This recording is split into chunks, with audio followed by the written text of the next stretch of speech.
All right, everyone, it is Thursday, August 26th. Meteorologist Lauren Rautenkranz here, taking a look at our local forecast, but also watching the tropics because there's a lot that we have across the Atlantic basin to keep track of. Now, here locally, nothing tropical threatening our forecast, but we do have a good dose of showers and storms expected once again Thursday and into Friday. Now, our East Coast sea breeze is the dominant factor, and we also have another factor called a tropical upper tropospheric trough, or a TUTT, T-U-T-T for short.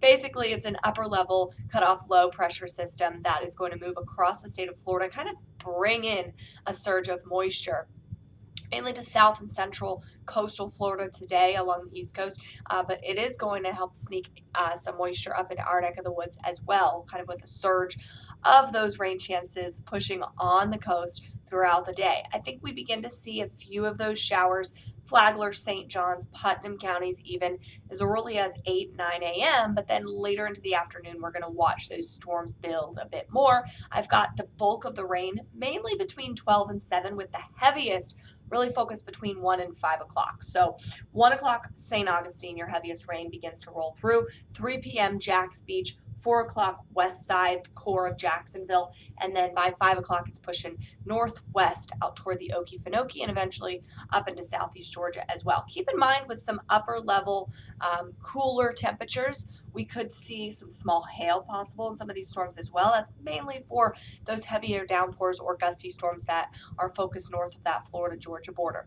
We keep the same kind of theme in the picture with those onshore showers blowing in on our Friday. And then as we head toward the weekend, some drier air moving in. So I don't think we'll be completely rain free. It is late August across Jacksonville after all, but definitely drier with more sunshine, and those temperatures will heat up by just a couple of degrees back into those lower 90s. Looks like by Sunday, Monday, Tuesday, we are the driest.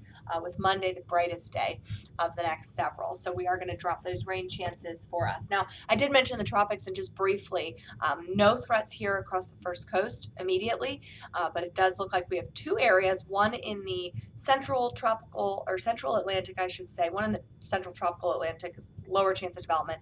A little farther to the north of it, just east of Bermuda, good chance that we could see a tropical depression maybe later this week into the weekend. But then more importantly, out in the Western Caribbean, we've got an area that could become a cyclone within the next, well, maybe today or tomorrow, and it is expected to move into the Gulf and possibly impact Texas or Louisiana. So we're going to have to keep an eye on that for our friends across the Gulf Coast. But again, here at home, we're, kind of on the outside of that system at this point. So we'll keep you posted. Again, it's that time of year. Remember, tropics are going to be busy. It's as to be expected. All right, remember, you can track those local downpours and the tropical tracks if we get any in the next couple days on that First Coast News app.